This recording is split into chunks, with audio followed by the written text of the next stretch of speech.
Hello, welcome to another edition of Crop Life Retail Week. I'm Eric Sfiligoj, editor of Crop Life Iron, here again with Laura Sowinski. Laura, how you doing? Oh, I'm doing great. Thank you.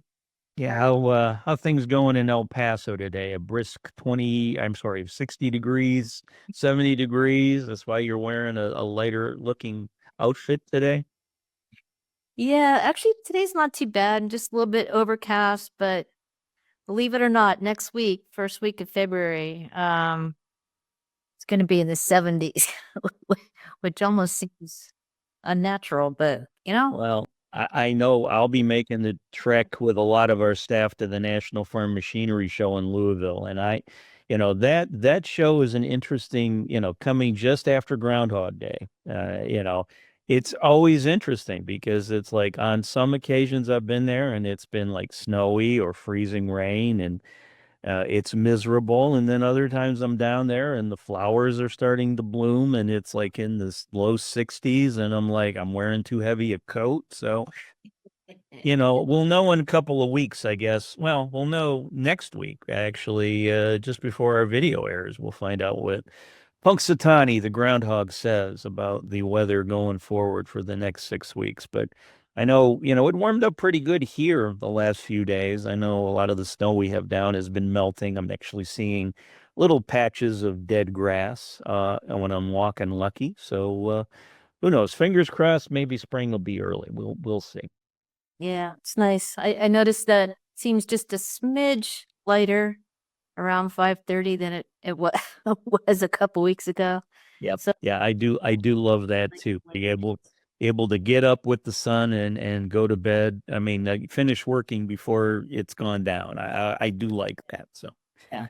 all right. Yep. Well, hey, we've talked weather and stuff. So, hey, let's get to some news of the week. And actually, I guess I'll have to apologize to our viewers. This is a news story that I should have reported on at the tail end of 24, but it happened right around Thanksgiving, the start of the holiday season. Then we got caught up doing shows and visits and other things with the Crop Life 100. So I hadn't updated this, but I will give it now. So, folks, again, I know if you're a longtime viewer, we have talked about some of the legal troubles that coated seed were having during 2024 and 2023. There were several lawsuits going through the courts where special interest groups were claiming that the longstanding EPA exemption for coated seed should not apply to coated seed, and then they should be regulated the same as any other crop protection product. Um, but I'm happy to report that in November, last November, the U.S. District Court of the Northern District of California ruled in favor of EPA and CropLife America uh, in favor of upholding the exemption for coated seed. So, according to the district court in California, the coated seed do not have to follow the same rules. EPA doesn't have to follow the same rules with them as they do with crop protection products. And I know that, again, that's a really good bit of news. I know there's some states like New York, for instance, that are still proposing some type of coated seed regulation, but it looks like based on this ruling, a federal or national mandate on coated seed being treated like a regular pesticide is not going to happen. And excuse me, that was in December. Oh, I saw November, but November. I'm sorry. I'm sorry. yeah, no, yeah, it was like I said, it was right around Thanksgiving. That's why I kind of slipped through the cracks as we were doing the Crop Life Retail Weeks. But again, good news at Coated Seed, and I know when I was at the Illinois Fertilizer Conference last week, Kevin Johnson had mentioned their president and mentioned the ruling. So I'm like, oh yeah, I forgot. We never reported on this, so that's why I decided to look it up. Oh, it's good. It's good. Yeah, I have I guess what could be described as a little bit late news. Nonetheless, it's important. You know that I like to stay on top of Purdue's monthly farm barometer, and You were our confidence gal. You were definitely our confidence gal. and this is from January 7th, so I realized that I'm a little bit late. Nonetheless, we're ahead of the next release, but I did want to highlight some of the findings from the latest report. And again, this was released from Purdue on January 7th. And farmer sentiment drifted lower in December as the Purdue University CME Group Ag Economy Barometer, the decline, according to the barometer, the decline was driven by producers' weaker perspective on current conditions in U.S. ag and on their farms. But it wasn't all bad news. So, for instance, while it dipped, the index declined for December. It's still above 24 points above its low in September and 5 points higher than in October. Likewise, index of future expectations fell 8 points to 153, but still 59 points, quite a bit above its September low and 29 points higher than October. So James Minert, of course, director of Purdue University Center for Commercial Ag and the lead guy on the report, said while sentiment dipped this month being December, it's clear that much of the post-election optimism about future conditions is still holding strong. Producers' optimism about the future seems to stem largely from their expectations for a more favorable policy environment over the next 5 years. And just a couple more things from the report. Again, overall, much higher with in terms of optimism than we were at the end of the summer. The shift appears to be driven by expectations of policy changes post-election, particularly in the areas, not surprisingly, as such as environmental, estate, and income tax policies. So actually, those three things, environmental, estate, and income tax policies, really did shift the barometer for December. One ongoing concern for U.S. farmers is the future of international trade. So this is kind of like the other kind of thing that they're nonetheless concerned about in ag products, which we've been talking about here. In December, 4 out of 10, so 43% of farmers chose trade policy as the most important policy for their farm in the upcoming 5 years. Both the November and December barometer surveys asked producers about the likelihood of a trade war that could negatively affect U.S. ag exports. And the results indicate that many producers remain worried about the scenario. In December, nearly half, 48% of farmers said they believe a trade war that harms ag exports is either likely, 32% said that, or very likely, 16%, which is an increase from 42% in November. So some good news. People are still feeling optimistic about results post-election. Nonetheless, that trade policy and the threat of a trade war still weighing heavy on the minds out there. But we'll see. So now, now that we've had a couple weeks and so forth to kind of live with the new administration, and I know that we've been talking to our partners on the association side and trying to kind of get the vibe, what they're hearing and seeing, on the Hill, what our lawmakers looking at, what direction it may go. Some things are starting to sort out a little bit. So as we go along, I know that you and I have been talking to our association partners quite a bit recently and making visits, at least on my part. And we'll be reporting about that a lot, I'm sure, in this next month or so. Yeah, as a matter of fact, since you mentioned that, I know, I've attended the Illinois Fertilizer and Chemical Association annual meeting for, 20 some years now. And, there's always talk about weather, there's talk about, crop input prices, there's talk about labor.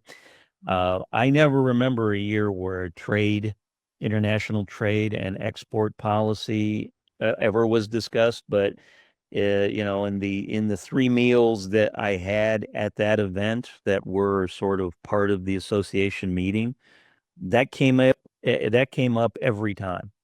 So yeah, a lot of I mean again, and that's a meeting for ag retailers basically. So it came up. So obviously growers are concerned, their customers are concerned, which is why they're concerned.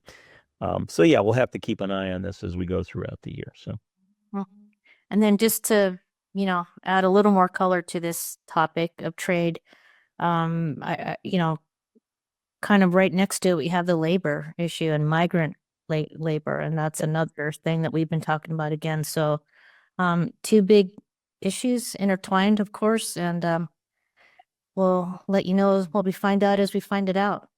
yeah, very good. Well, then let's transition from a little bit of uncertainty and concern to something a little more positive. And again, this comes from the 2024 data, just finally catching up on it. But as we've talked about for many, many years, biotech crops are very, very popular in the United States. They came into the marketplace in the late 90s, and their market share of total acreage has just grown like crazy. So I can report that according to the USDA data that was released not too long ago, that biotech crops, the major row crops, that herbicide tolerant varieties represent over 90% of the acreage grown for the three crops in particular. 90% for corn, 93% for cotton, and 96% for soybean.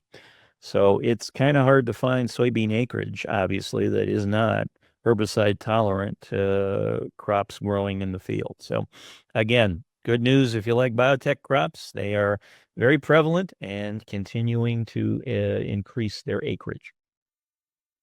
I'm glad you chose that news item. I saw that too, and I thought, this would be a good one for Eric. Yes, it is sort of they fun with numbers. And by the way,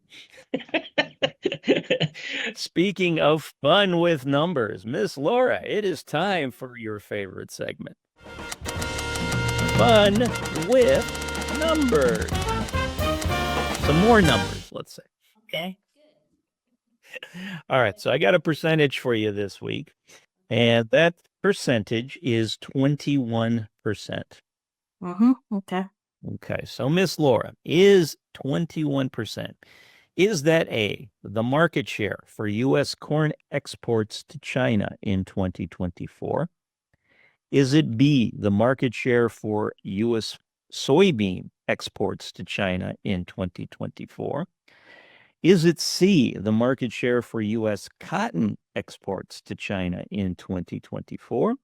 Or is it D, the percentage of fast food eaten by myself and you during our past 3 weeks of traveling?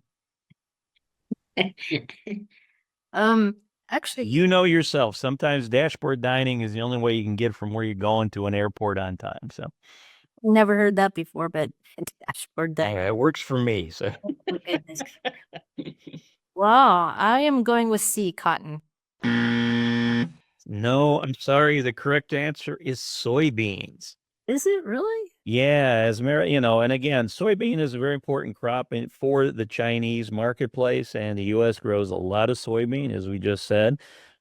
But the market share for soybean in China and the market share of exports to China in 2024 was down 6% from 2023 to 21% market share. One guess who has the largest market share? That would be Brazil, 71% and growing.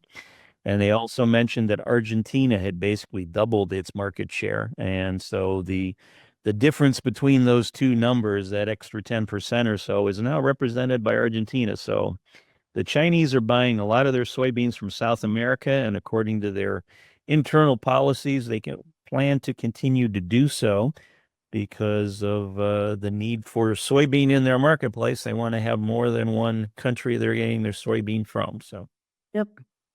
Yeah, I knew it had dipped. I didn't realize it was down to 21% though. So, yep. Yeah, yeah, like I say, it was down 6% in 24. I think they said it was off about 5% or so in 23. So yeah, about a 10% decline market share wise over the last 2 years for US soybeans going into China. So Yep.